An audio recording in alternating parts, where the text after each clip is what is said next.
It's riveting. It's a thriller. It's a page turner, and at the same time, it's written with. It's beautifully written. Also, there's so many things going on in this book, and from political analysis through to lyrical descriptions of the places you're in, despite the horror, and also there is an incredible narrative arc which takes us all the way from your Rohingya childhood in Burma, all the way through to that extraordinary escape and arrival in back in the detention, which I never imagined that would become, a book. It was more of a legal side of thing that I had this in mind, that like this thing is got to see the day of the light at some time, and then that was why I was taking like those all nitty-gritty details. But I thought it would be helpful for Australian publics to know that this is what being done under your name. So it just it's worth it, like, to put it out, even though some of the memories were not something that I necessarily wanted to revisit. The most chilling moments I've ever read about the refugee experience. And this is your arrival on Christmas Island. Something happened which you did not expect at all. And it happened very quickly. Can you describe what it was? Yeah, the first time we actually we were allowed to get on shore, I had something I didn't expect. That was not, I wasn't hoping to be welcome with a strip search, and was this amazing, tremendous feeling that I think I haven't experienced the same feeling till yet. Not even when I was granted like status here. I don't think it will ever repeat again. It was this moment when I sit on the bus as the bus was climbing the Christmas Island jetty, looking down in the Indian Ocean. So it's like, okay, this is it. This is a beginning of something, or an end to non-stop running. I could stop, running from things and start living, looking forward. And my past experience was like, it's such a civilized country, what could go wrong? Like, this is the time that I could finally stop running things from and start living. And I don't think I didn't have had that feeling. It didn't last too much though. It vanished like pretty fast as soon as we arrived into the detention facility. But that moment was phenomenal. I don't think I will ever experience that again. This realization when we were treated like nothing more than that number, essentially. Like that, the removal of like individual sense was during the first week or at the beginning of second week, when you finally start feeling a little bit better, no more seasickness, and then you start making observations around, and it was this realization that, oh, so I am a number now. But on MANUS, it was a different level. MANUS, it was like an animal in a zoo where you were kind of like being experimented with on a lot of things. Probably, I'm pretty sure there were other psychological experiments that the Australian Border Force was like taking notes of and conducting there, but it was pushing the limit of one tolerance, one resistance, I guess, on MANUS Island. And it wasn't just the guards and the other uniforms that were, doing this, taking over this sort of torture, mental, physicals, but there was also other subtle, more of detainees against detainees, prisoners against the prisoners, like a scheme going on. Like any of your free wills was removed. Like the suiciding was like the only thing that you could do on your own choice. It was kind of that taking back sort of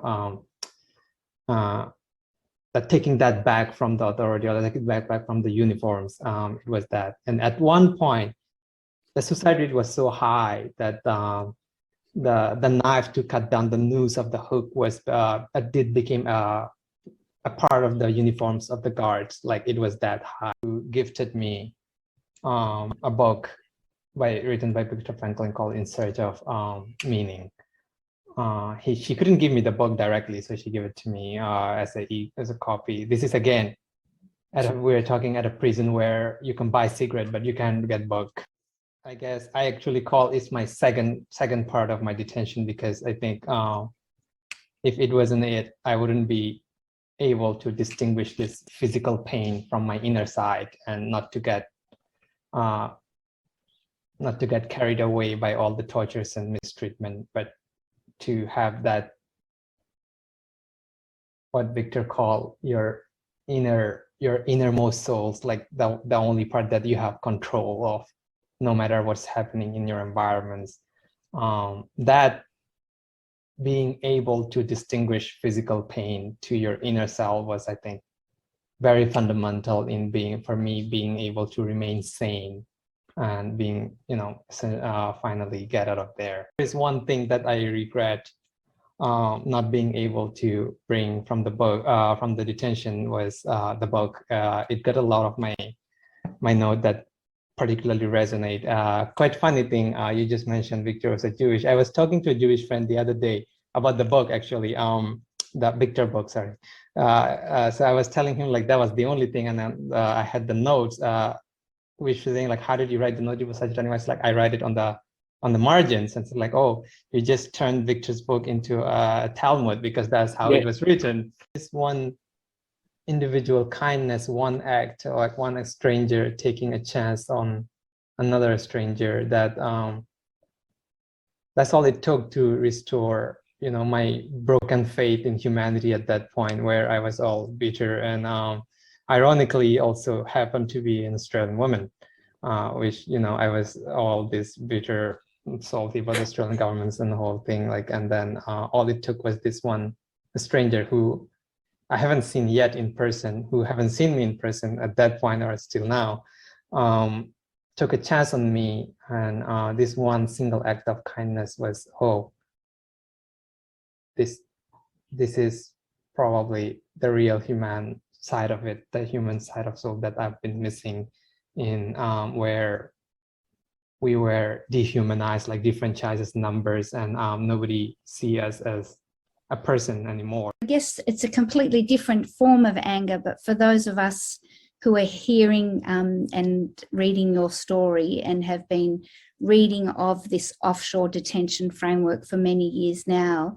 perhaps that's also an activation to us, not only to be open to listening and sharing information with others, but perhaps becoming more active citizens ourselves in the way we respond to this ongoing situation.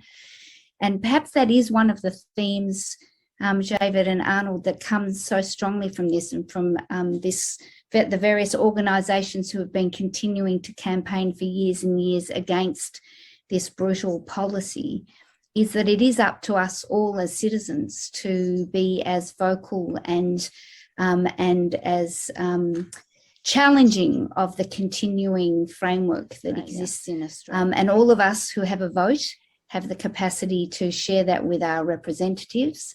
And your book, Javid, is an additional tool for those who have been championing these issues for many years to share it with others, because that ongoing trauma continues to this day for those who are still in that scenario. And so your moral conviction to assist them, I think, is very powerful, and we thank you. The Jewish community, we really know what it's like to be in the shoes of refugees. Many people on the Zoom tonight would be descendants of refugees. And unfortunately, the Australian government does not allow us to welcome the stranger, does not allow us to welcome the refugee. As much lobbying as we have tried to do, we've been fairly unsuccessful. We have not been able to help Javid and his friends. Tonight, we are launching a very special appeal because there is a solution. It's, as Kim said, Operation #NotForgotten. gives us an opportunity as Australian citizens to help people who are languishing in offshore detention get to Canada. The Canadian government has agreed to welcome refugees.